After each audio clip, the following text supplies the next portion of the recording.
সিলেটের দক্ষিণ সুরমা উপজেলার বিরাইমপুর গ্রাম ঘিরে এখন বাড়তি নজর ও কৌতূহল। রাজনৈতিক কর্মসূচির ফাঁকে দীর্ঘদিন পর শ্বশুর বাড়িতে যাচ্ছেন বিএনপির চেয়ারপারসন তারেক রহমান। এই সফরকে কেন্দ্র করে গ্রাম জুড়ে তৈরি হয়েছে ভিন্ন এক আবহ, যেখানে পারিবারিক আনন্দের সঙ্গে মিলেছে রাজনৈতিক উত্তাপ। স্থানীয় সূত্র জানায়, সিলাম ইউনিয়নের বিরাইমপুর গ্রামে ডাক্তার জুবাইদা রহমানের পৈতৃক বাড়িতে তারেক রহমানকে বরণ করতে সব প্রস্তুতি ইতোমধ্যে সম্পন্ন হয়েছে। বাড়ি ও আশেপাশের এলাকা সাজানো হয়েছে। অতিথি আপ্যায়নের ব্যবস্থাও রাখা হয়েছে আগেভাগেই। দীর্ঘদিন পর পরিবারের সঙ্গে সময় কাটানোর এই সফরকে বিশেষ গুরুত্ব দিচ্ছেন স্বজনরা।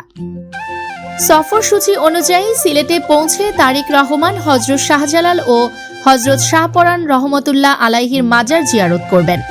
এরপর তিনি বিরাইমপুর গ্রামে শ্বশুর বাড়িতে যাবেন। এটি তার দ্বিতীয়বারের মতো এই গ্রামে আগমন বলে জানিয়েছেন স্থানীয়রা। এই সফরকে ঘিরে বিএনপি ও অঙ্গ সংগঠনের নেতাকর্মীদের মধ্যেও ব্যাপক সাড়া দেখা গেছে।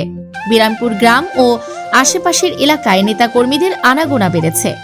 অনেকেই এটিকে কেবল পারিবারিক সফর হিসেবে দেখছেন না, বরং রাজনৈতিকভাবে গুরুত্বপূর্ণ এক বার্তার ইঙ্গিত হিসেবেও বিবেচনা করছেন।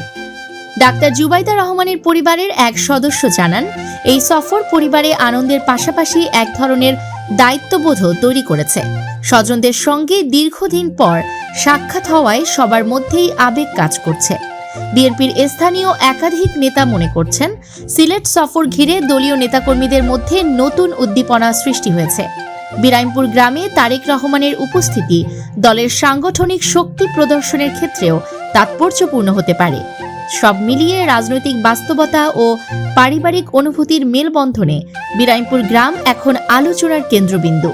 তারেক রহমানের এই সফর শুধু একটি ব্যক্তিগত আগমন নয়, বরং স্থানীয় ও দলীয় রাজনীতিতে নতুন করে আলোড়ন তুলেছে বলে মনে করছেন সংশ্লিষ্টরা। ডেস্ক নিউজ, অগ্রযাত্রা প্রতিদিন।